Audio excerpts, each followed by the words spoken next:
ಅತ್ಯಂತ ನಿರಾಶಾದಾಯಕವಾದಂಥ ಬಡ್ಜೆಟ್ ಓದಿ ಕಾಲು ಗಂಟೆಗೇನೆ ಕಾಂಗ್ರೆಸ್ಸಿನ ಸಚಿವರು ಶಾಸಕರೆಲ್ಲ ಕೂಡ ಹೊರಗಡೆ ಬಂದರು.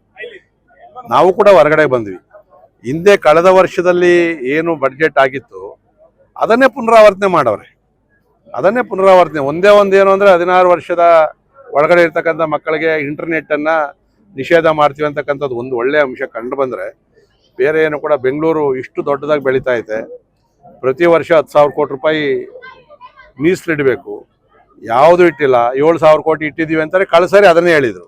ಅದರಲ್ಲಿ ಇವತ್ತು ಖರ್ಚಾಗಿರ್ತಕ್ಕಂಥದ್ದು 2,800 3,000 ಕೋಟಿ. ಮತ್ತೆ ಇನ್ನೊಂದು ಈ ಸರಿ 3,000 ಕೋಟಿ ಮಾಡ್ತಾರೆ. ಯಾವುದು ಸಾಧ್ಯನೇ ಇಲ್ಲ. ಯಾಕಂದರೆ 5 ವರ್ಷದಿಂದ GBA ಇರೋದ್ರಿಂದ ಕಾರ್ಪೊರೇಷನಿಂದನೂ ಏನೂ ದುಡ್ಡು ಬಂದಿಲ್ಲ, ಸರ್ಕಾರದಿಂದನೂ ಬಂದಿಲ್ಲ. ಮತ್ತು ಇವತ್ತು ಯಾವುದು ಈ ವೃಷಭಾವತಿ ಇವೆಲ್ಲ ಕೂಡ ಮಾತಾಡಿದರೆ ನಾನು ಅಸೆಂಬ್ಲಿಯಲ್ಲಿ ಮಾತಾಡ್ತೀನಿ ಅದ್ರ ಬಗ್ಗೆ. ಟರ್ಷರಿ ಕ್ಲೀನಿಂಗ್ ಮಾಡಬೇಕು ಮತ್ತು ಹೆಂಗೆ ಕಲುಷಿತವಾಗಿದೆ ಕೆರೆಗಳು ಅನ್ನೋದ್ರ ಬಗ್ಗೆ ನಾನು ಮಾಹಿತಿಯನ್ನು ಕೋಲಾರ ಚಿಕ್ಕಬಳ್ಳಾಪುರದಿಂದ ಕೂಡ ತರಿಸ್ಕೊಂಡಿದ್ದೀನಿ. 4,48,40,000 ಕೋಟಿ ಬಡ್ಜೆಟನ್ನು ಮಂಡಿಸಿದ್ದಾರೆ. 8 ಲಕ್ಷ ಕೋಟಿ ಸಾಲ ಮಾಡವ್ರೆ.